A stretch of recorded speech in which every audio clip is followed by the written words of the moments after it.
అసలు ట్రిగ్నోమెట్రీ అంటే ఏంటి? దానికి అంటే మనం ఎందుకు నేర్చుకోవాలి ట్రిగ్నోమెట్రీ అనేది అంటే, trigonometry is the study of the relationship between sides and angles in a triangle. Most important point అండి ఇది.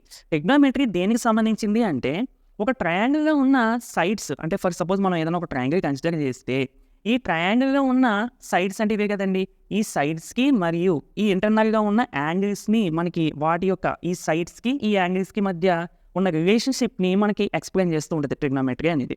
అంటే ఈ పాయింట్‌ని బేస్ చేసుకునే ట్రిగ్నోమెట్రీ అనేది డెవలప్ అయింది.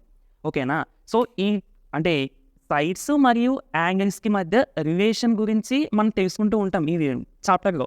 ఆ కాన్సెప్ట్‌ని బేస్ చేసుకునే ఈ ట్రిగ్నోమెట్రీ అనే చాప్టర్ చాలా డెవలప్ అవుతది. ట్రిగ్నోమెట్రీ అనేది మ్యాథమెటిక్స్‌లో చాలా పెద్ద బ్రాంచ్.